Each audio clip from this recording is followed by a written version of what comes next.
This is the Niche Zero. It started as a crowdfunding project at Indiegogo in 2017 and has since then become a very popular grinder in the coffee community. It is designed by Martin Nicholson, an engineer from the UK with a passion for coffee. It took him 4 years and over 30 prototypes to come up with this grinder. And it is advertised to be a, let me quote, revolutionary coffee grinder incorporating game-changing technology.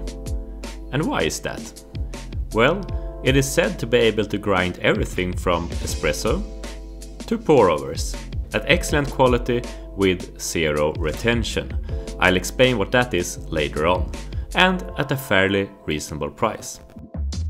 The common opinion from the coffee community is that it is excellent at espresso grind size and slightly worse but still very good at pour-over grind size. I only do pour-overs at home, so that is what my review is gonna be focused on. The price is 499 British pounds, excluding shipping and potential taxes. And that includes the grinder itself, the kind of famous dosing cup, a cleaning brush, and a tool to dismantle the burrs before cleaning. The Niche started at Indiegogo but is now on sale on their own website, but it can be hard to get, and I will talk more about that soon. The design on the Niche differs a bit from other grinders, so let's start with having a deeper look on that.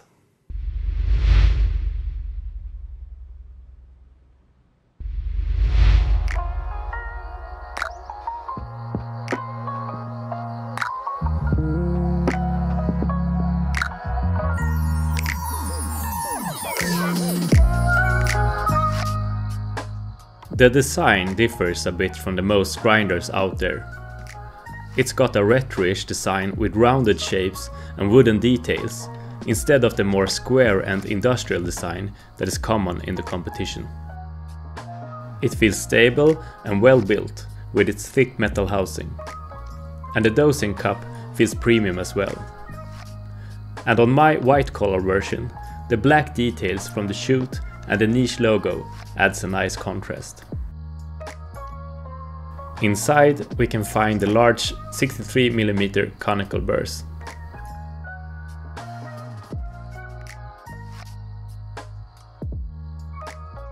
It lacks a large hopper on top as it's a single dosing model. The body has a very nice finish from the powder coated layer of color. The wooden parts are made of oak and adds a nice touch to the overall appearance.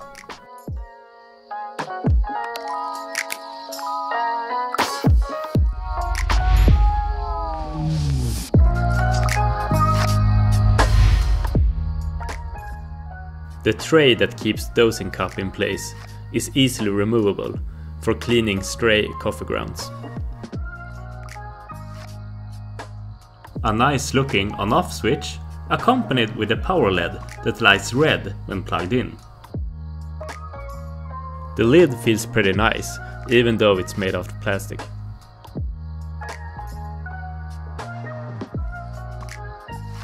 The adjustment ring is stepless and easily adjustable between different grind sizes. The power cord is retractable into the base. Quite neat actually.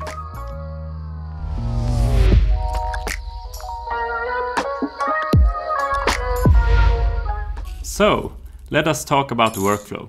What are the steps from bean to cup? Well, it is as simple as 1, 2, 3. First, weigh your coffee beans, preferably in the included dosing cup. Then, grind your coffee beans. Thanks to the low retention, we don't have to weigh the ground coffee afterward.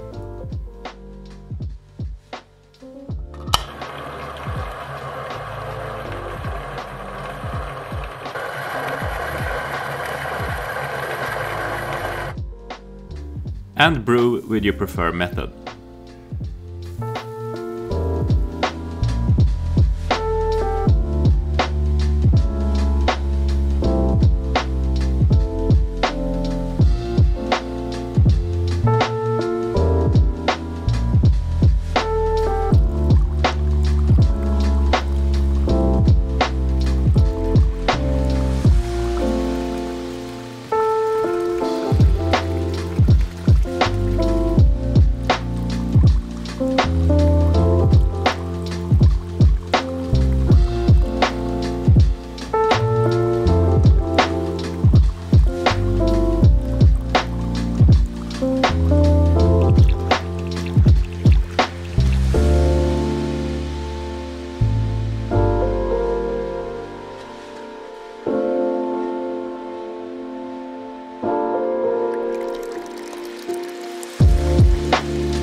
What does zero retention mean? Well, simply it means that what you put in is what you get out. The idea is that if you grind, for example, 30 grams of coffee beans, you should get 30 grams of ground coffee out. No ground coffee should be left in the system, get stale, and end up in the next grind. So let's put this to the test. I have cleaned the grinder beforehand from any old ground coffee that could alter the results. So here we got exactly 30 grams of coffee beans. I have added a drop of water to the beans to reduce static, also known as RDT. Alright, so let's grind this batch.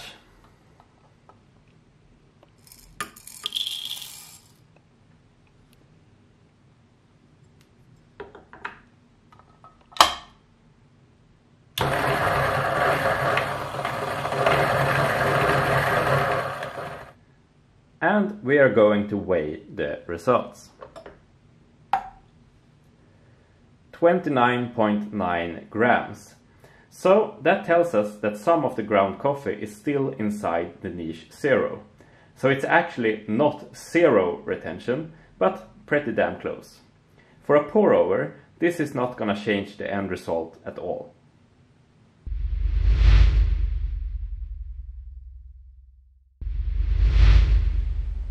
One important thing for me is the sound level.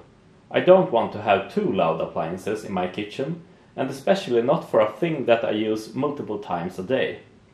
So I have rigged a high quality microphone at a 1 meter distance, or about 3.3 feet, and I will run the grinder both empty and loaded with beans.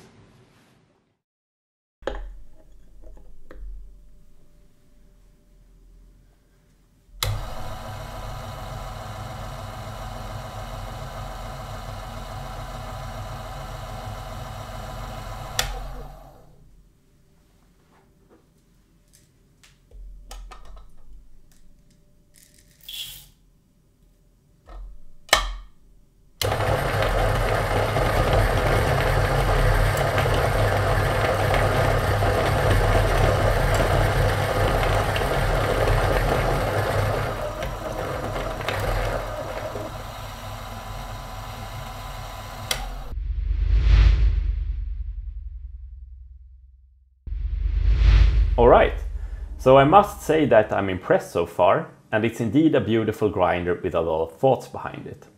So let's summarize some good things and some bad things, and in the end answer the most important question.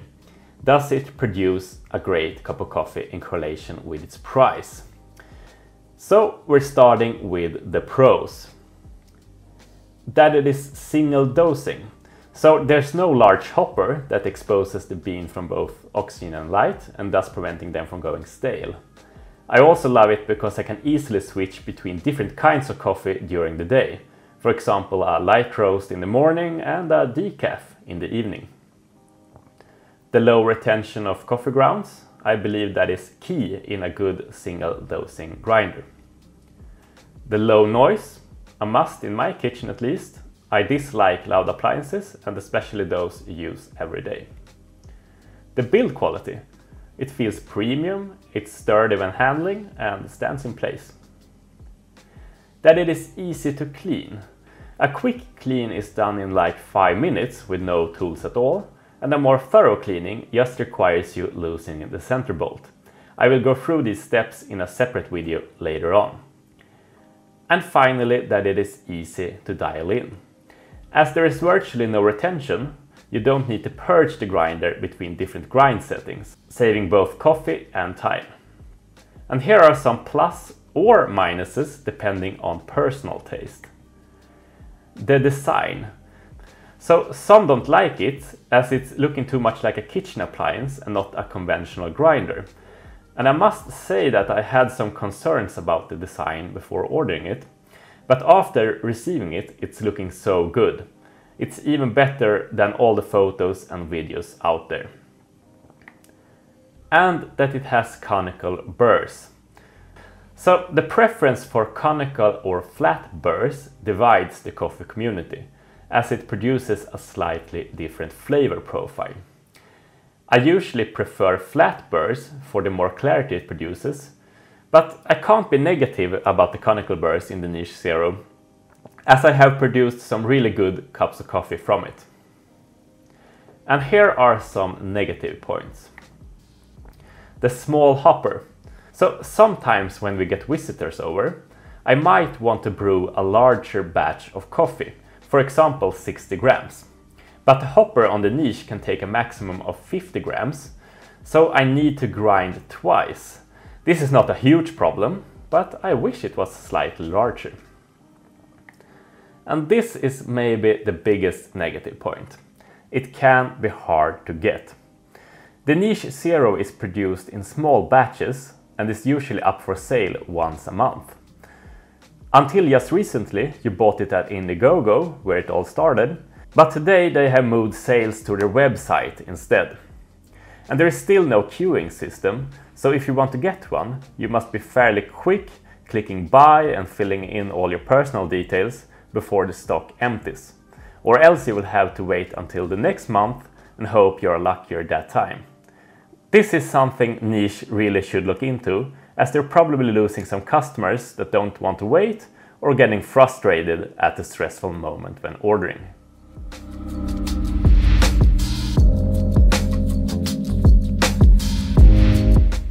Does it produce a great cup of coffee? And the answer is simply yes. Yes, it does. But is it worth the price? Well, this is an individual question for sure. It's not a cheap grinder in any way. The price is 499 British pounds, but that doesn't include shipping, potential taxes and import fees. And as I live in Sweden, and the UK is no longer part of the EU, I had to pay somewhere around 750 euros.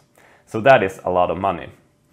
But comparing it to other grinders with similar functionality, I still think it's in the lower price range.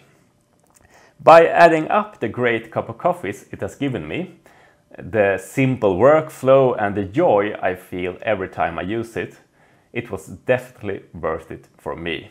Thanks for watching and see you soon.